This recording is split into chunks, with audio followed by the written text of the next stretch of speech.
I only noticed after my last video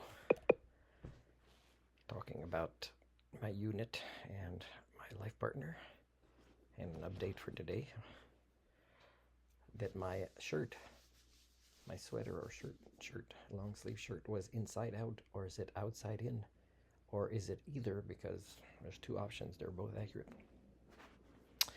Okay, I'm going to read a little section from this because I had read it before, but I only saw recently what that bike looks like. Mine is a Strada. It's a 98. They came out in 97. The F650 came out in 94. And in 2000, they became kind of the GS. And I'm going to read from this Haynes book. And I notice online there is other books that talk about these bikes, but sometimes when you get them, you find, hey, that's like a sister company of Haynes, or whichever one may be the parent company, because they're very similar and they share information. This is from page 0.6. The other revolutionary aspect of the first F650 was that it was produced in close cooperation with another manufacturer. And that's rare. They did that. BMW, they wanted to maintain their standards, so they, usually would do their own thing.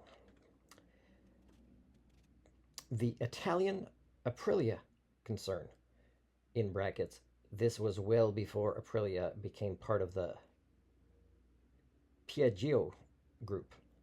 Like Aprilia's own Pegaso, the F650 used the Austrian-made Rotax, in brackets, part of the Bombardier group. Single and final assembly took place in the Italian company Znoal factory in the Veneto region near Venice. By the way, the Pegaso of Aprilia is a few more cc's, just, I don't know if it's 4 more cc's than this 652. Also has a bit more horsepower. I think it has a smaller gas tank though, and but it does look kind of similar. All right, despite the outward similarity of the Pegaso and the BMW, the two machines have almost no components in common. Wheels, tire, and by the way, in Europe they put a Y for tire, not an I, and switchgear. That's it.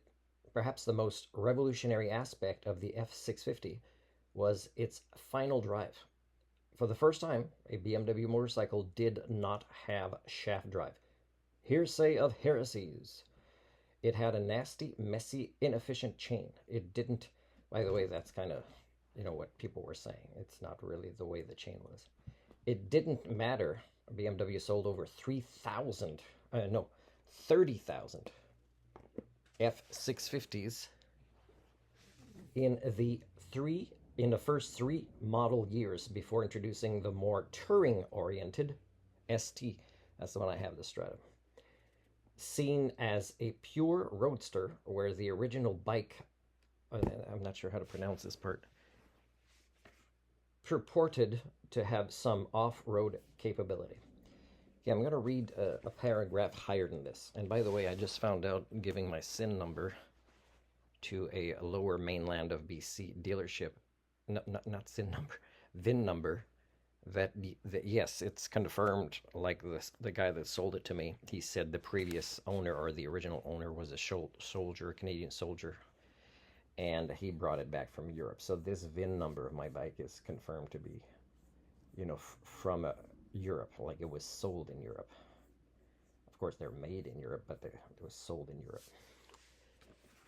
So the F650 could not be more different in design or concept. It was consciously meant to be different and appeal to a new type of customer. Previously, BMW customers were always seen as very loyal to the brand. Once the company had sold them a bike, they had them for life.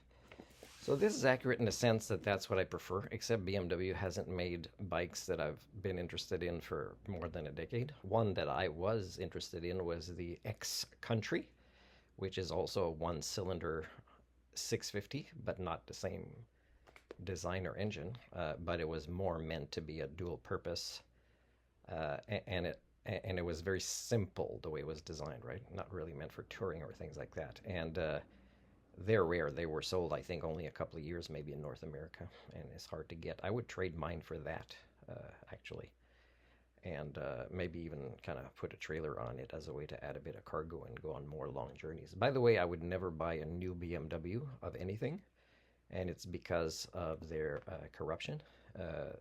The big threes, like let's say, of corruption, Mercedes and Volkswagen as well.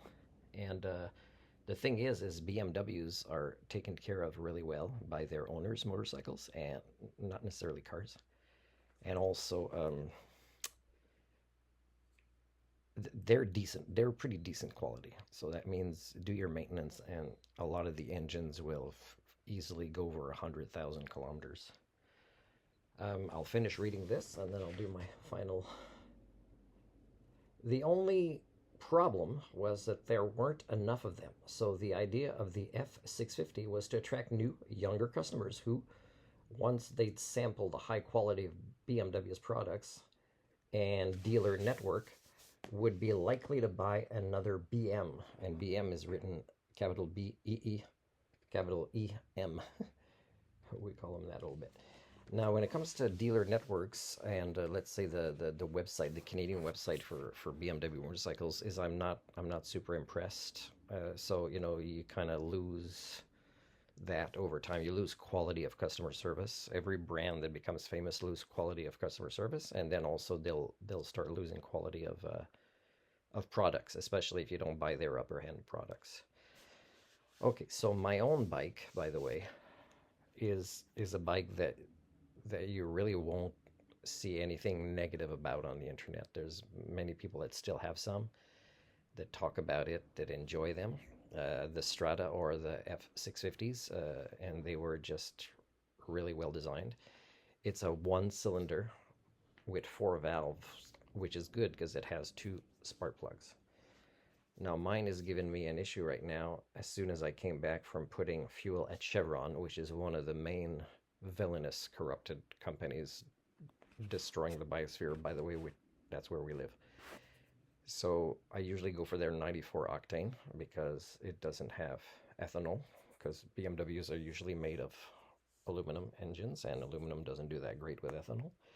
But also it's a higher octane, and it's usually cleaner. But I don't know. I'll have to drain my gas tank and see why it starts well and then it doesn't run well, and it doesn't seem to be any leaks or blockages anywhere.